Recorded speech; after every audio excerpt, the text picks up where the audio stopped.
You think you've moved on. You live in another city. You rarely speak. Maybe she's no longer here at all. And yet, her voice still whispers when you doubt yourself. Her silence still echoes when you're alone. And her shadow, it still clings to your decisions, like a ghost you never meant to carry. Carl Jung said, "Nothing has a stronger influence psychologically than the unlived life of the parent." And for many, that life still lives inside of you, through her. This isn't about blaming your mother. This is about the silent architecture of your soul, shaped by the one person who was supposed to show you how to love and how to live. But what happens when that love came with conditions? What happens when the blueprint you inherited taught you how to shrink, how to perform, how to stay silent just to survive? The mother complex isn't always about the woman. It's about the imprint, the psychic residue, the echo of a relationship that never truly ended, because it moved inside. You see. Your healing has been stuck because you're still trying to fix something that happened decades ago, by pretending it didn't. But Carl Jung believed healing doesn't begin with forgetting. It begins with seeing, with turning around and facing the mother within. And until you do that, you will keep choosing partners who feel like her. You will keep betraying yourself to stay good, and you will keep wondering why you still feel like a child in an adult life. This is your invitation to go deeper than forgiveness, deeper than blame, into the shadow territory where your freedom actually lives. It will be uncomfortable. It may even hurt. But what lies on the other side is the part of you that was never allowed to exist, and that's who we're here to meet. If something already stirred inside you, if even a line felt like truth, comment, "That's me." Let someone else know they're not alone. And if you're ready to finally face this, type, "I'm ready." Now take a deep breath, and let's begin the unraveling. The silent mother inside you. You might not hear her name every day, but her voice, it lingers, not always as words. Sometimes it's the tension in your shoulders when you make a bold choice, or the guilt that rushes in when you say no. Sometimes it's the silence you keep when you want to speak your truth. Because once, long ago, your truth wasn't safe around her. Carl Jung didn't define healing as fixing the past. He saw it as becoming aware of what still lives inside you. And one of the most haunting truths of his teachings is this: the mother doesn't have to be present to still be in control. She can be across the world. She can be in the ground. She can be a name you haven't said aloud in years. But if her pain became your blueprint, then you are still living from her story, not your own. You may carry her shame without realizing it. You may mimic her self-doubt, her fear of abandonment, her silence. And here's the catch. You might believe it's just you, your personality, your flaws, your nature. But Jung would ask, whose voice is that really? If you've ever paused before doing something bold, if you've ever sabotaged something good because you felt you didn't deserve it, if you've ever felt like you had to earn love by being small, you are not broken. You are repeating a script that was handed to you before you even had language to refuse it. And the longer you stay unaware of that script, the longer it runs your life. So I'll ask you gently, what part of you still feels like a child when your mother is mentioned? Pause here, take a breath, and if you relate, comment. Still healing, you are not alone. Let's keep going. The archetype beneath the mother. Carl Jung taught that the mother is more than a person.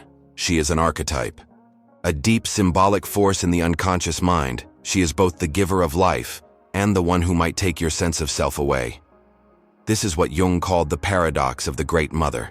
She nurtures, she protects, she feeds, but she can also consume, control, drown your individuality in the name of love. And when you've been raised in her shadow, especially if that love was conditional or inconsistent, your identity becomes tangled in her emotional world. You start to believe things like, I must be perfect to be loved. If I speak up, I'll be punished. If I separate, I'm a bad daughter, a bad son. And here's the tragedy. You carry that fear into every adult relationship. You chase approval from those who withhold it. You silence yourself in love to avoid rejection.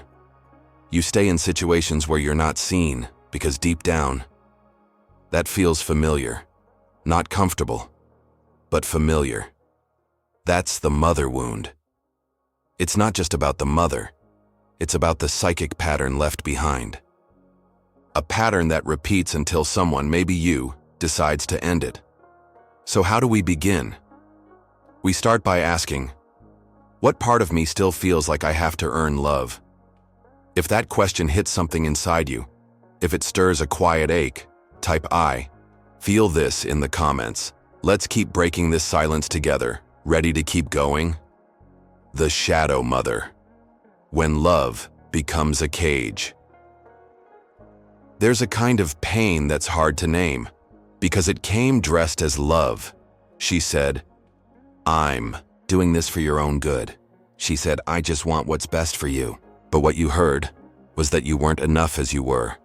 Carl Jung called this the shadow mother, the part of the mother archetype that doesn't nurture, but controls, that doesn't protect, but clings.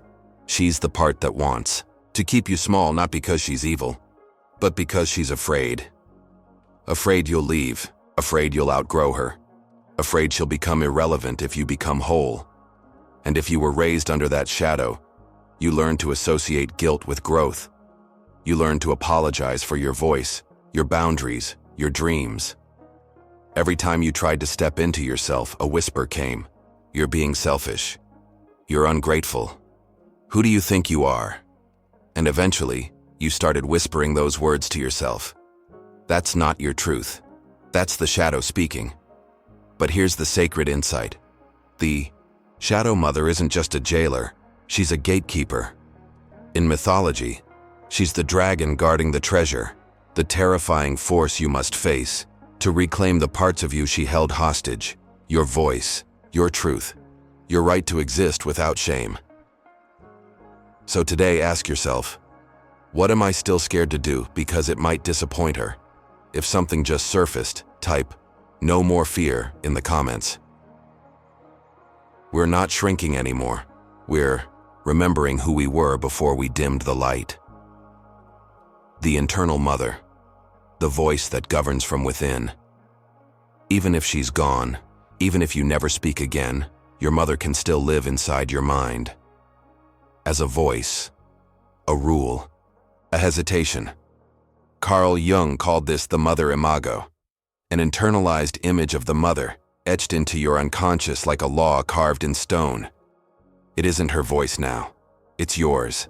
But it sounds like her, feels like her, shames like her. You might hear it when you make a decision that feels too bold, or when you finally speak up and immediately feel guilt wash over you. It's the voice that says, don't shine too bright. Don't take up space. Be careful, they'll leave. That's not you. That's the child in you trying to stay safe, trying to earn love by staying small. And here's the heartbreaking twist. You might even mistake that voice for your true self. But it's not. It's a survival echo, a ghost of the past pretending to be the truth. Jung warned that if we don't make this image conscious, we'll keep projecting it onto everyone we meet. We'll keep expecting partners to mother us. We'll keep fearing rejection when there's only connection. We'll keep attracting the same pain over and over again, and we'll call it fate. But it's not fate. It's an invitation to finally pause, turn inward, and say to that voice, you are not in charge anymore. So I ask you gently, what does your inner mother sound like right now? If you hear her echoing, if she's been shaping your silence, comment. I hear her. And just know, you are not crazy, you're awakening. 5. The separation. Stepping out of her shadow. There is a moment in every soul's journey when silence becomes too loud, when the rules you were taught begin to feel like chains, when pretending no longer protects, it just poisons. Carl Jung called this moment the second birth, not of the body, but of the soul. And it begins the moment you decide to separate, not from the woman, but from the image, the pattern, the pull. This isn't about rebellion, it's about revelation. 2. Separate is not to reject, it's to recognize, to finally see that your life belongs to you. But make no mistake, this step is terrifying, because the inner child still believes that to separate is to betray, that choosing yourself means leaving her behind, that being free means being alone. So, you delay, you keep performing, you keep pleasing, and you call it peace, but it's not peace, it's paralysis, and Jung warned us of this. The psyche prefers a known hell to an unknown heaven, so you stay, not because you're weak, but because you've never been taught how to stand without her shadow nearby. But here's the truth. Soft and sacred, you are allowed to choose you. You are allowed to be different. You are allowed to break the spell. And no, it will not feel comfortable. It will feel like a loss, like a crumbling, like grief. But that grief is not the end. It's the doorway. If your heart feels heavy hearing this, comment. Letting go hurts. That's not weakness. That's a sign you're standing at the edge of something real. The grief that heals, mourning what never was, there's a pain we don't talk about enough. The grief not of what happened, but of what never did. You may not have bruises to point to, but you have longings, memories of what should have been, moments that never came, softness you never felt. This is the heartbreak of the inner child, still waiting for a hug that never arrived, a gaze that said, "You matter." Carl Jung understood that healing isn't just about understanding the past, it's about letting the heart finally feel it, to mourn the mother you never had, to weep for the child who made herself small to be loved, to grieve the years spent chasing approval when what you really needed was to be seen. This grief is sacred. It's not regression, it's resurrection. Because only when we allow ourselves to feel that loss can we stop unconsciously searching for it in other people. You stop asking your partner to become your healer. You stop bending in friendships, hoping to be enough.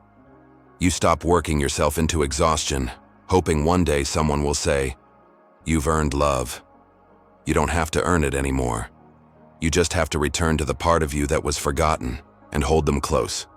So ask yourself, what have you been grieving silently for years? If something just surfaced, an ache, a memory, a truth, type, "I remember," and know. That remembrance is a form of love. We're almost there. Reclaiming the inner mother, becoming the one you needed. Once the grieving has passed through you like a storm, something beautiful begins to rise. Not all at once, but in small, sacred ways. Carl Jung taught that true healing doesn't end with understanding the mother. It begins when you become the mother your soul always needed. This is not about fantasy. It's about reparenting, reclaiming, rebuilding. You begin to speak to yourself kindly, not with her voice, but with your own. You say, "I'm proud of you. It's okay to rest." You don't have to be perfect to be loved. You begin to set boundaries, not to hurt others, but to protect the life you're now choosing. You start to mother your body with rest. You nourish your nervous system with peace. You mother your creativity by letting it breathe. You mother your inner child by listening to her needs instead of ignoring them. And slowly, your life stops revolving around her approval and starts unfolding from your truth.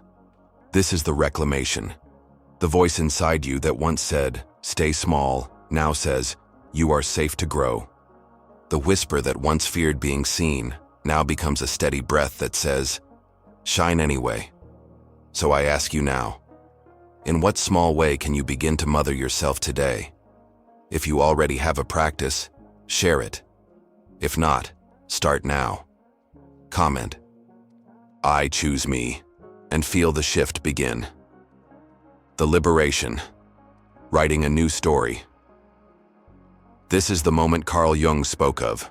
when the child finally steps back and the adult begins to rise.